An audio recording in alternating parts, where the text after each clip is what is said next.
विद्यालय रे 2001 बैच बंधु नीलकंठेश्वर विद्यापीठ 2001 मसीहा दशम श्रेणी बैच छात्र छात्री प्रथम बंधु मिलन उत्सव नाउगाँ स्थित घोड़ेश्वर शैवपीठ अनुष्ठित हो जाइछि। मो ना प्रियमदा स्वाई आम नीलकंठेश्वर विद्यापीठर 2001 बैच स्टूडेंट सबू आमर प्राय 60 पिला आम जोग देचु 80 पिलू तो आज आम बहुत खुशी अच्छु सब सांग मान पाखे पाई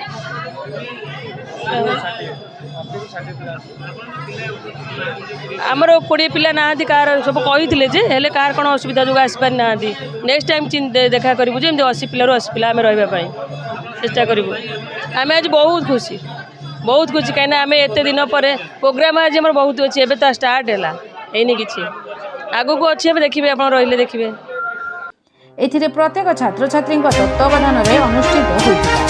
शिवप्रसाद जेना, बलराम भोल, गौरव प्रसाद सामंतराय, तपन बारिक, जगन्नाथ महांती, प्रियव्रत स्वाई, नलिनी विश्वाल, नमिता साहू, नमिता स्वाई, जितेन्द्र भोल समेत 40 रु ऊर्ध्व सहपाठी उपस्थित थिले।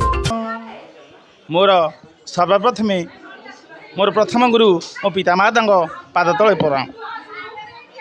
जगतर नाथ जगन्नाथ ओडिया कोटि मौड़मणि कालिया शांत पाद तले मोर कोटि कोटि प्रणाम। ये पीठर पीठाधीश महादेव पाद तले मोर कोटि कोटि प्रणाम। आज ये उत्सवटी मोर धर्मपत्नी तांकर सहपाठी माने इठी आयोजन कर मु भारी खुशी अनुभव करुँची।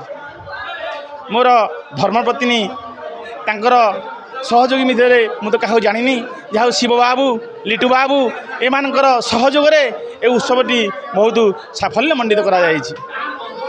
बंधु मिलन ये जे आमर केमती आम भितर केमती भाईचारा सृष्टि हेब केमती आम पूर्व पीढ़ी माने केमती भाईचारा सृष्टि रे एवं आमर जे उत्तराधिकारी आम पिला माने केमती मदमाशा दूरे रे भगवान को स्मरण करेंगे एवं केमिति भगवान समापन हेबे आमर गुरुजन मान को सम्मान जनइबे यही सब ये उत्सवटी पालन करा जाउछि। यह हूँ ये उत्सवर मूल कारण। प्रभु जय कृष्णचंद्र नायक भोदा नीलकंठेश्वर विद्यापीठ जड़े छात्र आमर ये जो बंधु मिलन कार्यक्रम चली बहुत आम आनंदित कहीं आम मैंने समस्त खुशी अच्छु दीर्घ दिन विच्छेदर गोटे मिलन ये जो समय भितर आम बहुत निजे तो खुशी सहित आम मैंने समस्ते जो एकत्र हबार गोटे मुहूर्त आंतरिकता बहुत खुशी लगुच आम मैंने बहुत खुशी आमर 80 पिलू आम बर्तमान 60 पिला आम प्रेजेंट रोचु आउ किसी पिला आसी पार ना दूर थी भारी दुख लगुच से आम ए समय न पाई आशा करूँ समस्त पुणी एकाठी हो नेक्स्ट ये को आउ बहुत भल लगे खुश लगे। आज्ञा आज्ञा आज्ञा बहुत दिन गोटे था मोर गोटे दी तीन टा बैच गला मोर समय दे पार नी कि मतलब बहुत खुशी लगुच बहुत आनंद अच्छी आउ ये गोटे मुहूर्त आगे भूली हेनी अविस्मरणीय। थैंक यू बहुत भल लगुच। Thank you. सहपाठी परस्पर मध्य आलोचना कर जगतसिंहपुर जिलूर अमेय बेहेरा रिपोर्ट।